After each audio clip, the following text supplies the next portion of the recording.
Hello, friends. Thank you for being with me. Subscribe, like, and let's get started. Jason Clark sank into an overstuffed business class seat on the plane, enjoying a rare moment of silence. Over the past 3 days, his life has been a whirlwind of meetings, presentations, and deal-making. However, it was all over, and he was looking forward to returning home. Jason's gaze involuntarily fell on the screen of his phone, where there was a photo of his beloved wife, Amelia. In the picture, she was smiling, her long brown hair falling over her shoulders, and her eyes shone with the warmth that he loved so much. Their 5-year wedding anniversary was just 2 days away, and Jason had prepared thoroughly. He planned a romantic weekend at the resort and chose an ornament for Amelia, an elegant necklace with sapphires, which he was going to pick up tomorrow. He wanted to make this moment special by reminding his wife how much she meant to him. But something was bothering me. Before boarding, he tried to call Amelia to inform her of his arrival, but her phone sent him to voicemail. He then tried the landline at home, but again to no avail. Jason knew that Amelia sometimes left her phone in the car or forgot to charge it. However, a feeling of unease crept into his thoughts. The plane was climbing, and Jason tried to distract himself by opening his laptop. He wrote a few notes about the deal that had just been signed, but soon closed the file, unable to concentrate. His gaze fell back to the phone, where there were still no notifications from Amelia. After landing in his hometown, he hurried to the baggage belt, grabbed his suitcase, and headed for the parking lot. In the car, he dialed Amelia's number again. Voicemail again. His fingers gripped the steering wheel a little harder than usual. Jason parked in front of their cozy house in the suburbs. To his surprise, Amelia's car was not in the driveway. The house looked quiet and empty, as if it had not been inhabited for a long time. She must have gone out with her friends, he thought, taking out his keys. When he entered the house, he immediately noticed that everything was still silent inside. The kitchen was in perfect order, no notes or messages on the fridge. He went into the living room, dropped his suitcase on the floor, and reached for the phone. His gaze stopped at the window, behind which the light of a street lamp cast long shadows on their lawn. At that moment, the phone vibrated in my hand. Amelia's number appeared on the screen. "Amelia? Where are you? What is it?" he asked, feeling the tension gradually subside. "Hi, Jason," she said, sounding unusually light. "I'm sorry I didn't answer sooner. I've been busy preparing a surprise for you." "A surprise?" He was surprised. "What kind of surprise?" "This is a small celebration that my friends and I organized. An early celebration of our anniversary," she explained. "You don't mind, do you?" Jason felt a strange contradiction in her words. Amelia was usually incredibly attentive and loving. Such a surprise would look somehow out of character for her. "Of course I don't mind," he replied, trying not to show his concern. Amelia gave the address. The place was unfamiliar to him, but he wrote it down, deciding to check it later. "Dress informally," she added. "Just relax, you'll like it." Before ending the conversation, Jason noticed another oddity. Amelia usually ended the calls with the words, "I love you," but this time she just said, "See you later." Jason went upstairs, changed into jeans and a shirt, then entered the address into the navigator. His heart was beating a little faster than usual, and he couldn't explain why. Maybe it's just fatigue after the flight? Or maybe there was something in her voice that didn't sound the same as usual. It took about 20 minutes to get there. The neighborhood he entered looked unusual to Amelia's friends. Dark streets, dilapidated houses with peeling paint and sparse streetlights, creating a gloomy atmosphere. The navigator pointed to a house surrounded by a rusty fence. There were several old cars and motorcycles in the yard. Jason parked and got out of the car. A feeling of anxiety gripped him, but he forced himself to take a deep breath and headed for the door. Before he knocked, he noticed that loud music was playing in the house, muffled by thick glass. The door opened a few seconds later. A large man stood on the threshold with a beer in his hand. His gaze was hard and searching. "Yes? What is it?" he asked curtly. "I'm Jason Clark. Amelia said I should come here," he replied, feeling the tension inside him become almost palpable. The man grinned, but the smile did not reach his eyes. "So you're Amelia's husband," he said, stepping aside. Come in. We've been waiting for you. When Jason entered, he was overcome by the feeling that he had taken a step into the unknown, from where there might be no way back. The house Jason entered wasn't just unfriendly, it was menacing. The walls were scuffed with paint, weak lighting, loud music that seemed to displace the very air. The room smelled of tobacco, alcohol, and something acrid that made you want to cover your nose. This way, Travis said curtly, pointing to the middle of the room. His voice was low, like a man accustomed to command. Jason noticed that the eyes of the others, Kevin, Robert, Alex, Mike, and Jake, were fixed on him. Their expressions were icy, almost indifferent, but with a hint of mockery. "Where is Amelia?" Jason asked, forcing his voice to sound firm, even though his stomach was clenching with anxiety. "It'll be here soon," Travis replied with a grin. He nodded at an old wooden chair in the center of the room. "Sit down." "I'm not going to," Jason began, but Travis cut him off by stepping closer. "Sit down," I said, he repeated, his voice becoming dangerously quiet.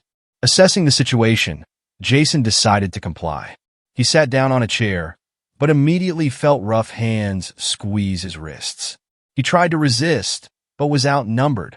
His hands were tied behind his back, and his legs were fixed to the legs of a chair. "What the hell is this?" Jason shouted, his voice echoing through the room. "Calm down, buddy," Alex muttered, nodding toward the door. The show is about to start. The door opened, and Amelia entered the room. Her appearance struck Jason like lightning. A short red dress with a plunging neckline, high-heeled shoes. This was not his wife, whom he knew and loved, but a woman who looked like she had stepped off the cover of a men's magazine, bold, defiant, and beautiful. "Amelia, what's going on?" Jason shouted, his voice shaking with a mixture of anger and confusion. She stopped in front of him, folded her arms on her chest, and stared into his eyes. "Do you want to know what's going on?" Her voice was cold, almost icy. "I've decided to teach you a lesson, Jason." "A lesson? For what?" His voice was trembling, but not from fear, but from misunderstanding. Amelia took a photo out of her purse and threw it on the floor in front of him. In the picture, he was sitting in a restaurant with Lily. "Is this your business trip?" "What is it?" she asked contemptuously. Jason understood what was going on, and his voice exploded with indignation. "This is my sister, Lily. You know that perfectly well." But Amelia wasn't listening. She grinned, shaking her head as if the most pathetic liar in the world was standing in front of her. "Stop lying," she snapped. "Today you will get what you deserve." She walked over to Travis, slowly circled his shoulder with her hand. "You cheated on me, Jason, and now it's my turn." Jason felt rage rising inside him, but he was powerless to do anything. Amelia flirted with Travis, her fingers sliding over his chest. Then she turned to the other men in the room. "Who's next?" "What is it?" she asked, her voice full of challenge. The room was filled with booming laughter. The men exchanged glances, clearly enjoying the moment. Jason couldn't believe his eyes.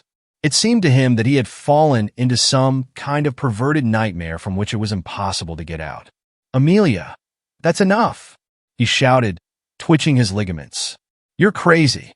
She turned to him with an icy smile. "Are you crazy?" "No, Jason. You're the one who brought me to this." Jason desperately tried to free himself, but the ropes were too strong. He watched as Amelia continued her show, sinking more and more into the abyss of humiliation created by herself. Her words, her gestures, the laughter of the men, all pierced his heart. Travis hugged her, then pulled her closer. The other men stood around, watching her move smoothly, as if dancing, her every gesture filled with blatant provocation. "You could have prevented this if you'd been honest with me," she continued, her voice sounding like the rustle of snake rings. Travis began to pull off Amelia's dress, leaving her almost completely naked. She looked over her shoulder at Jason, her eyes glittering with defiance. "Isn't that what you wanted?" "What is it?" she asked, her voice sounding defiant. She walked up to Robert, pulled him by the collar, and started kissing him right in front of Jason. The other men laughed, moving closer, as if they were going to share this moment. Amelia and the men began to move in a kind of crazy, chaotic harmony, their laughter echoing off the walls. He saw how her hands touched them, how they reached out to her. Their every gesture, her every movement, cut into his heart, turning his feelings into pain that could not be described. His gaze fell on her face. She was no longer the woman he knew. There was something predatory in her smile. Her eyes glittered with cold joy at his humiliation. "You've always wanted to see me in the spotlight, Jason," she whispered, her voice sounding right in his ears, as if she were there. "Well, here it is. Look." When their entertainment finally ended, Jason was breathing heavily, tied to a chair in the center of the room. The ropes cut into his wrists, each movement causing sharp pain. The room continued to fill with the laughter of Travis and his company. Their taunts seemed louder than the rock music that came from the old tape recorder on the floor. Amelia was sitting on the edge of the table. She looked at him with an expression of cold triumph. "Did you think you could trick me, Jason?" she snapped, pouring herself a glass of wine that one of the men had poured for her. "Now you know what it's like to feel helpless." Jason tried to control his anger and despair. Everything was boiling inside, but his mind was desperately looking for a way out. His self-defense training popped into his head, reminding him that even in such a situation, there are ways to fight. He needed time. "Amelia," he said, trying to keep his voice steady. "You're wrong. You've seen the photo, but you don't know the whole story. This is Lily, my sister." Amelia grinned, took a long sip of wine, and turned to Travis. "Did you hear that? This is his sister. That's a great excuse, don't you think?" Travis laughed over her words. "Jason, relax. She may be his sister, but you've already lost anyway." The men exchanged glances, preparing for the next act of their humiliating show. But Jason knew that this was his only chance. While they were distracted, he began to move his wrists, slowly loosening the tension of the ropes. Carefully, millimeter by millimeter, he tried to free his hands. Amelia, noticing his silence, leaned closer. "Do you have anything to say?" Her voice became a whisper filled with contempt. "Where's your vaunted confidence?" Jason looked at her. His gaze was cold and focused. "You still don't understand what you're doing, Amelia," he said, keeping the tremor out of his voice. "But you'll understand soon enough." Her face contorted in disbelief for a moment, but she immediately turned away, pretending not to attach importance to his words. Meanwhile, Travis and Kevin were discussing something at the door, while Alex and Mike were arguing over a bottle of beer. None of them paid any attention to Jason. His hands finally slipped out of the ropes. Trying not to attract attention, he flexed his fingers, checking if they had lost their sensitivity. Then, in a matter of seconds, he broke the bonds on his legs. The first blow fell on Alex, who was standing closest. Jason abruptly stood up and slammed his elbow into Tom's jaw, causing him to fall to the floor. A moment later, he grabbed the chair he was sitting on and threw it at Travis, knocking him off balance. "What the hell?" Travis shouted, trying to stay on his feet. Kevin rushed to Jason, but he abruptly dodged, grabbed an empty bottle from a nearby table, and smashed it over the attacker's head. Shards of glass fell to the floor, and Kevin collapsed next to Alex.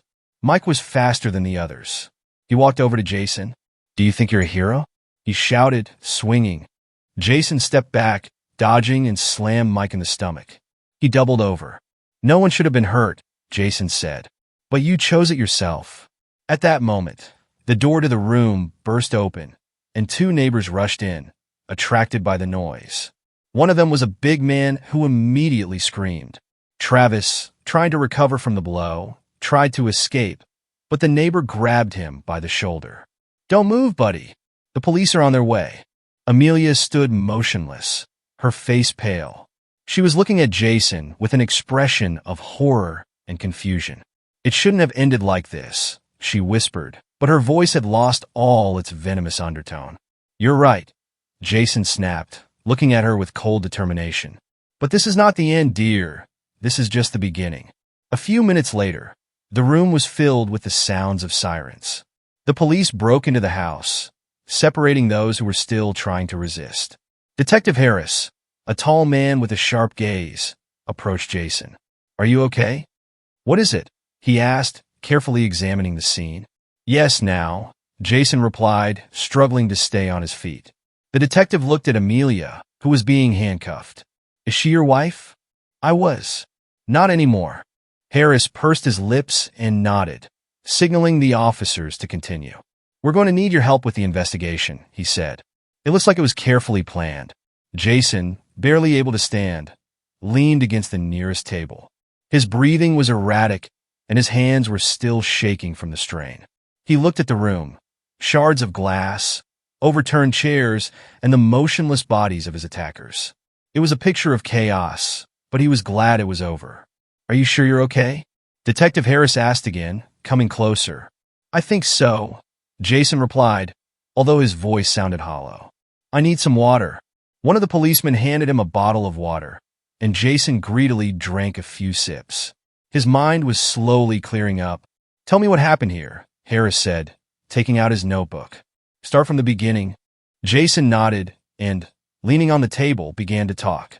He described inviting Amelia to a party, strange behavior, threats from Travis and his band, and how they tied him up, forcing him to watch a humiliating show. His voice trembled as he spoke of their taunts and Amelia's betrayal. Harris listened attentively, nodding, but did not interrupt. "And then," Jason continued, "I realized that no one would help me but myself. I managed to free myself and protect myself." Harris took notes, then glanced at the other officers. "We need to collect all this as evidence.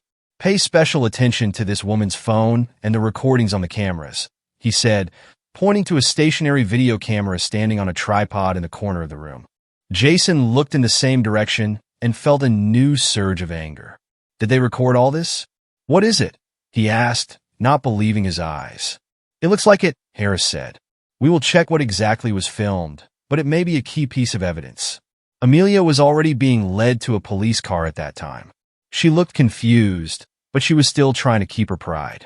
As she passed Jason, her gaze met his. "It's all your fault," she whispered, her voice filled with hatred. "No, Amelia," he replied softly, but there was an icy determination in his voice. "It's your choice." She turned away, her face flushed with anger, and they put her in the car. Harris, having finished asking questions, gave Jason a minute to catch his breath. Then he came up again. "Do you have a place to go?" he asked. "You shouldn't stay here." "I'm going home," Jason replied, although he wasn't sure how he could handle the surging emotions. "We have one more question," Harris added. "Do you want to apply for it?" Jason was silent for a moment, considering the question. "Yes," he said firmly. "I want her and those bastards to answer for everything they've done." Harris nodded. "We will contact you as soon as we are ready to continue the investigation. For now, you need to rest." One of the officers helped Jason out of the house. He got into his car, closed his eyes, and sighed heavily. Everything that happened seemed unreal. His life had just been turned upside down, and he knew that a long and difficult path lay ahead of him. But one thing was clear. He would never let anyone, not even Amelia, control his fate again. Jason was sitting at the kitchen table in his house. The light from the single lamp was reflected in a cup of cold coffee.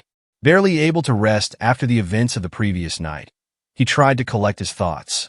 For the first time in a long time, he felt free, but this freedom was bitter.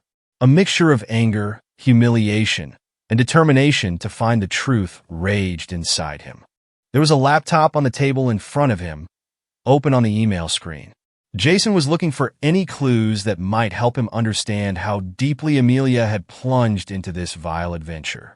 He typed in the password from her old account, the one she had been using for years. The system let him in surprisingly easily.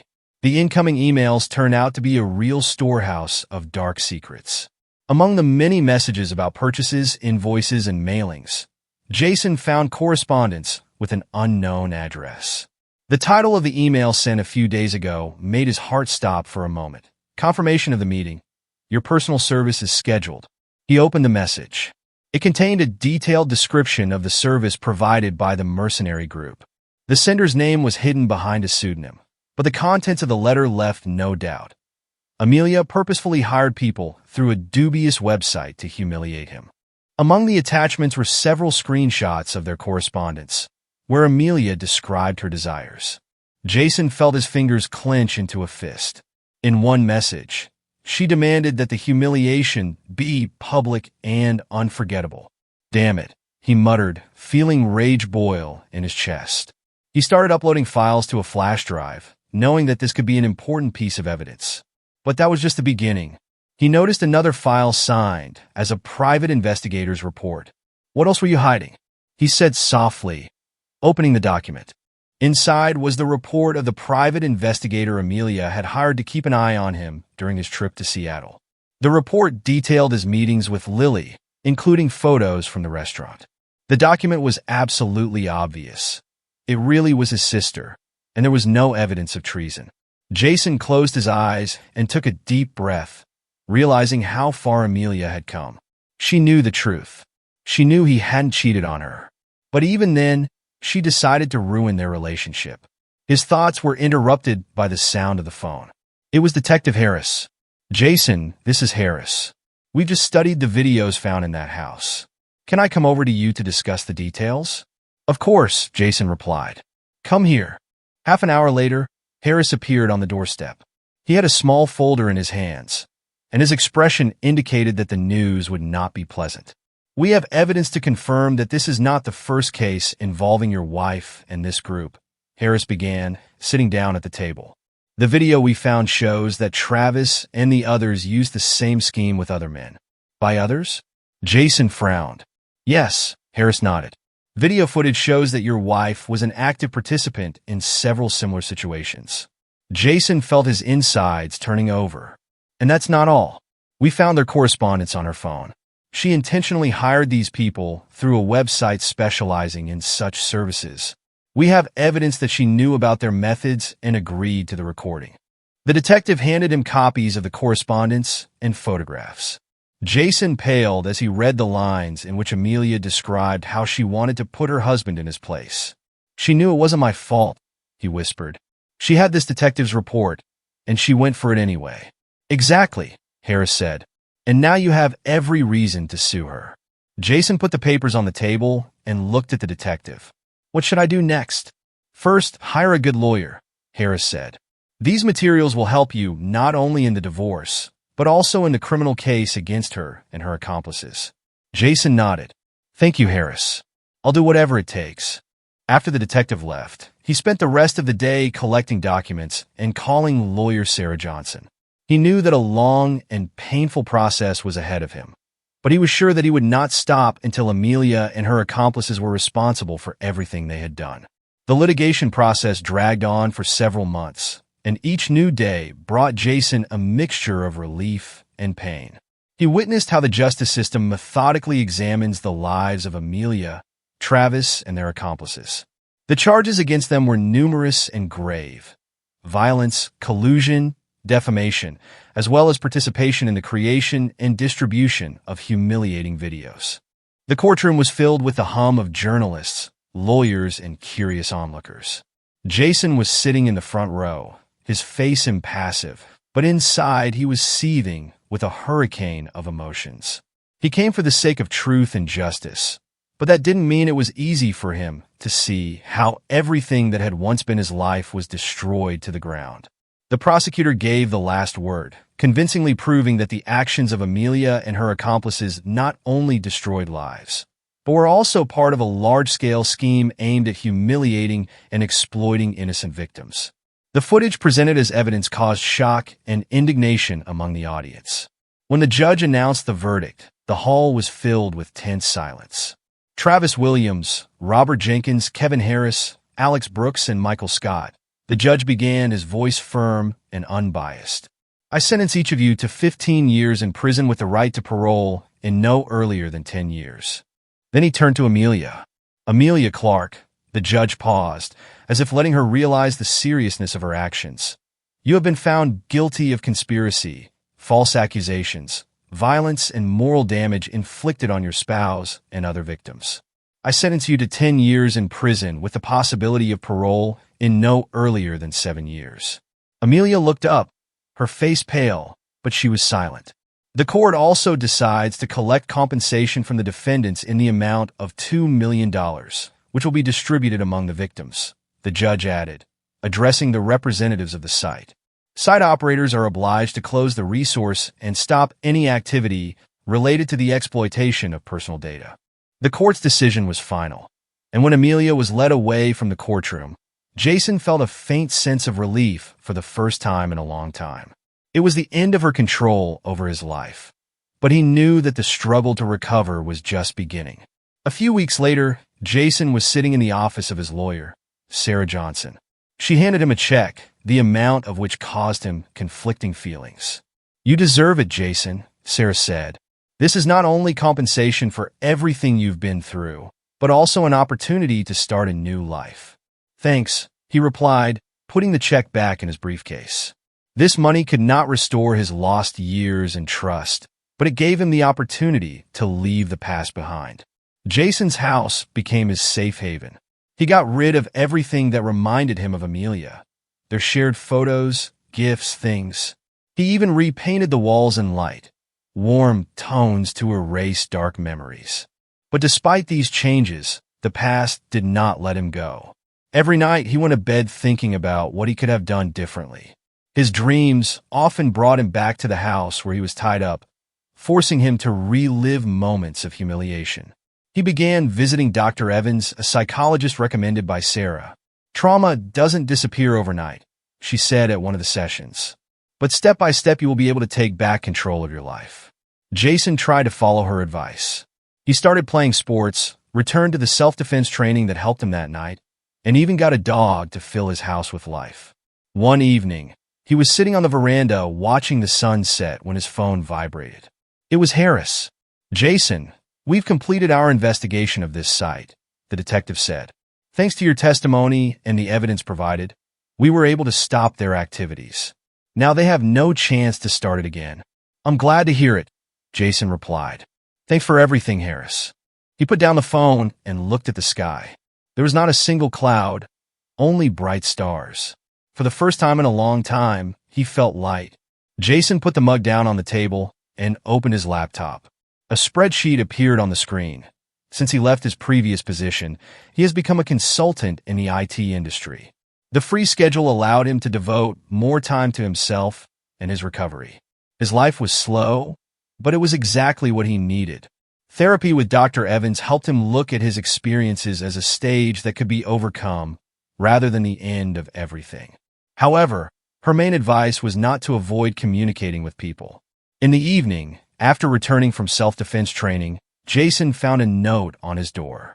She was left by her neighbor Madeline, a young elementary school teacher who recently moved into the house across the street. "Jason, thanks for lending me a gardening tool. If you're home tomorrow night, come over for dinner. I'll cook something delicious. Madeline." Jason stared at the note for a few seconds, wondering if he should accept the invitation. It was still difficult for him to get close to people, especially after the betrayal. But something in Madeline's handwriting and her smile, which he noticed when they crossed paths, convinced him to answer yes. The next evening, he stood on her doorstep with a bottle of red wine. The door opened and Madeline greeted him in a cozy flannel shirt that emphasized her natural simplicity. "Come in, Jason," she said with a smile, gesturing to a table covered with candles. Dinner was unexpectedly easy. Jason was surprised at how quickly he relaxed in her company. She told funny stories about her students, and he shared some stories from his work. It was an ordinary, human interaction devoid of drama, and it brought him more comfort than he expected. A few weeks passed, and Jason began to feel that his life was gaining some stability. His house became a symbol of a new beginning. He tended the garden, added a tiny greenhouse by the window, and even began to paint. These small activities helped him cope with anxiety. At one of the sessions, Dr. Evans asked him an important question. "Jason, what makes you feel alive?" He wondered. The answer was simple but powerful. "Movement," he said. "When I work out, run, take care of the garden, or just walk with Max." The doctor nodded. "Keep moving. This will help you find the rhythm of your life." From that day on, Jason started running every morning. It became his ritual, which filled him with energy and confidence. One day, he met Madeline in the park, where she was walking her retriever. They ran a few laps together, and then stopped at an outdoor cafe for a cup of coffee. "You should try the marathon," she said, noticing his improved form. "Maybe someday," he replied with a smile. Several months have passed. One evening, while looking through the mail, Jason came across an email from Lily. His sister suggested that they meet and go on a beach picnic together to celebrate her birthday. He agreed, rejoicing at the opportunity to spend time with his family. At the picnic, he met Lily's friends, among whom was Jenna, an energetic and passionate woman who immediately attracted his attention. Her spontaneity and openness became an unexpected source of inspiration for him. They started chatting. Gradually, without haste, Jason felt able to trust again. Jenna didn't look like Amelia, and that was her main advantage. She was natural, caring, and didn't try to control him. One evening, sitting on the porch of his house, Jason watched Madeline and her retriever play outside. Max lay lazily at his feet.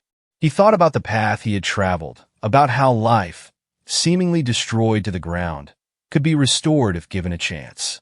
His phone vibrated. It was Jenna. "Hi, Jason. How are you?" "Better than ever," he replied, smiling. He knew that there would be difficulties ahead, but for the first time in a long time, he felt that he was able to face them face to face. And that's where today's story ends. Thank you for watching to the end. If you enjoyed it, don't forget to like and comment. We'd love to discuss this story with you. See you in the next video.